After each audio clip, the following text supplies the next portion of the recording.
Selama paruh pertama musim MotoGP 2024, Bagnaia dan Martin kerap kali memecahkan rekor lap di sirkuit manapun. Namun juga mengalami crash hampir 2 kali lebih sering dibandingkan paruh pertama tahun lalu. Dengan kata lain, para pembalap tercepat Ducati ini telah menemukan tali masalah baru yang harus dihadapi. Bagian belakang sangat menekan bagian depan, resiko kecelakaan selalu ada, kata juara bertahan MotoGP Pecco Bagnaia, terjatuh saat sprint di Silverstone, beberapa pekan setelah Jorge Martin terjatuh di balapan sebelumnya GP Jerman. Bagnaia juga kehilangan posisi terdepan dan terjatuh di sprint race Barcelona. Sementara Jorge Martin mengakhiri balapan di GP Jerez dan Mugello dengan terjatuh di gravel.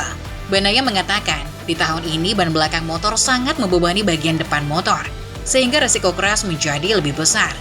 Hal ini cukup aneh, karena biasanya para pembalap menyalahkan crashnya karena lemahnya grip ban depan, tapi tidak kali ini. Lalu kenapa bisa begitu?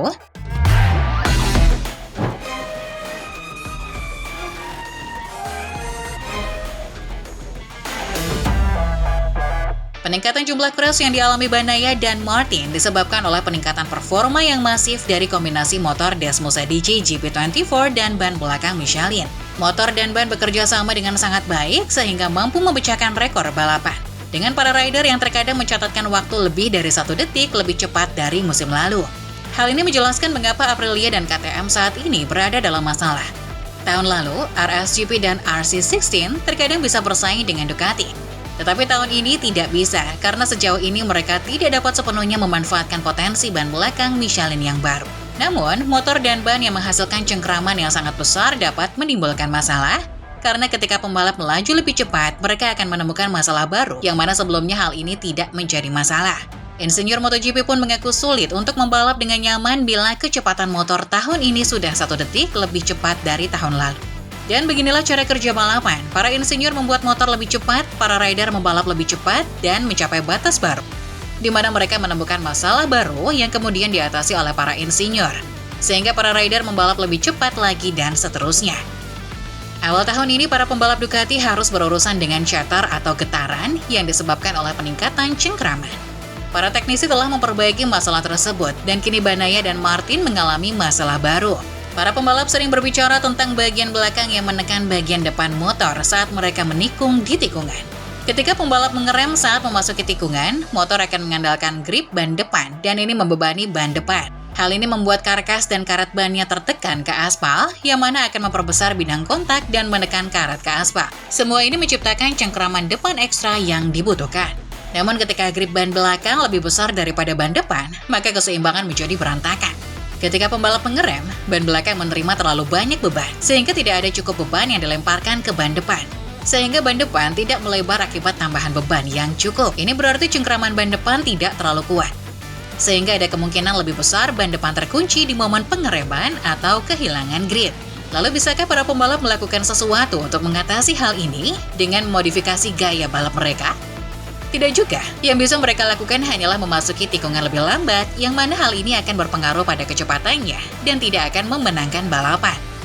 Lihatlah Bastianini, ia tidak pernah terjatuh dalam balapan karena bagian belakang mendorong bagian depan. Namun ia tidak lebih cepat dari Bagnaia dan Martin hingga kemenangan gandanya di Silverstone yang merupakan lintasan yang lebih cepat dan mengalir, di mana tekanan dari bagian depan tidak terlalu kuat.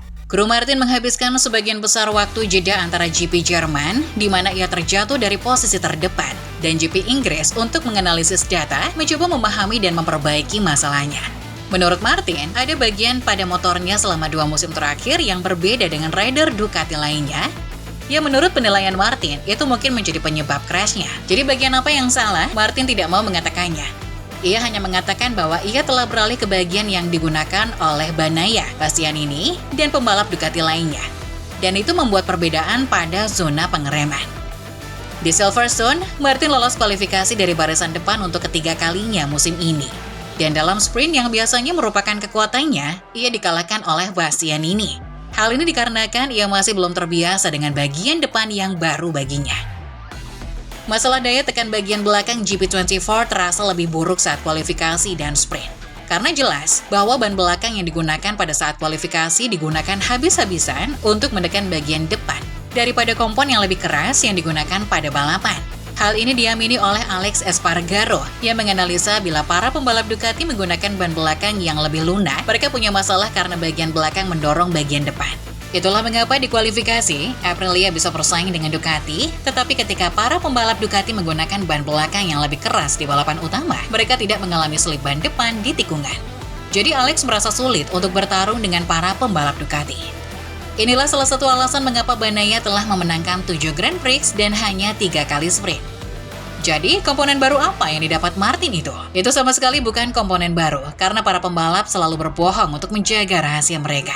Menurut jurnalis MotoGP Matt Oxley yang mendapat info dari box Ducati, perubahan yang ada di motor Martin adalah perubahan geometri motor Ducati. Menurut salah satu insinyur Ducati, timnya telah melakukan perubahan geometri pada motor Martin untuk mencoba memberi beban lebih besar pada bagian depan di beberapa area pada fase pengereman dan menikung. Hal ini dilakukan untuk menemukan keseimbangan yang tepat antara bobot depan dan belakang motor. Lalu mengapa para pembalap akhir-akhir ini tidak menyalahkan ban depan seperti yang telah mereka lakukan selama bertahun-tahun? Karena ban depan Michelin juga telah disempurnakan untuk tahun 2024. Ban depan Bridgestone telah menjadi patokan ban depan balap motor selama 2 dekade terakhir. Tetapi Johan Zarco yang menggunakan ban Bridgestone untuk pertama kalinya saat memenangkan Suzuka 8 Hours bulan lalu, percaya bahwa ban Michelin terbaru juga tidak kalah bagusnya. Menurut Zarco, memang ban depan Bridgestone memiliki daya cengkram yang bagus, yang membuat dirinya bisa sangat merebah di tikungan. Tapi evolusi ban depan Michelin saat ini juga sangat luar biasa. Dengan Bridgestone, Zarco merasa bisa melaju kencang di tikungan, tetapi jika terlalu agresif menginjak rem atau gas, ban juga bisa selip atau akan menemukan batasnya. Namun dengan ban depan Michelin, Zarco merasa bisa memberikan lebih banyak tekanan pada ban. Terlepas dari masalah tekanan berlebih dari ban belakang ke ban depan, perpaduan antara GP24 Ducati dan ban belakang Michelin 2024 semakin kuat dan kuat. Karena Gigi Dall'Igna dan para insinyurnya terus mengatasi masalah ini, meninggalkan para pesaing mereka, termasuk pembalap Ducati GP23 semakin jauh di belakang. GP24 telah mendominasi sebagian besar podium tahun ini dan telah memonopoli podium GP sebanyak 4 kali dalam 5 balapan terakhir. Marc Marquez hampir saja mengalahkan Bagnaia untuk meraih kemenangan di Jerez dan Le Mans. Namun sejak saat itu, ia tidak pernah lagi meraih kemenangan. Hal ini karena menurut Marquez, motor GP23 memiliki masalah yang berlawanan dengan GP24, yakni justru kehilangan cengkraman belakang saat memasuki tikungan. Hal ini sesuai dengan apa yang dikatakan oleh pembalap VR46, Marco Bezzecchi, yang tidak lagi memiliki cengkraman ban belakang seperti tahun lalu, yang membantunya untuk mengerem dan membelokkan motor dengan baik.